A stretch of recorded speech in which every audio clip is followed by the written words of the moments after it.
Habang papalapit ang Father's Day sa June 21, 2026, hinihikayat ang mga pamilya na magplano ng maaga upang mabigyan ng natatanging pagdiriwang ang kanilang mga ama.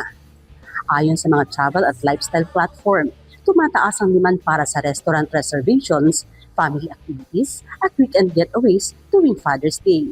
Pinire-rekomenda ang maagang pag-book ng mga kainan at iba pang family experiences upang maiwasan ang kakulangan ng slot sa mismong araw ng selebrasyon.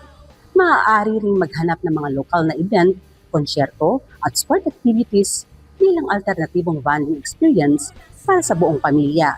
Para naman sa mga naghahanap ng regalo, pinapayuhan ang mga mamimili na umorder ng mas maaga upang masiguro ang agarang paghahatid ng kanilang mga napiling item. Samantala, inaasahang dadami rin ang mga biyaheng pampamilya kaya't mahalagang ikumpara ang mga presyo ng flight at accommodation bago mag-book. Sa maagang paghahanda, mas nagiging makabuluhan at memorable ang pagdiriwang bilang pagkilala sa mahalagang papel ng mga ama sa bawat tahanan. Elsa Navallo para sa Balitang Unang Sigaw.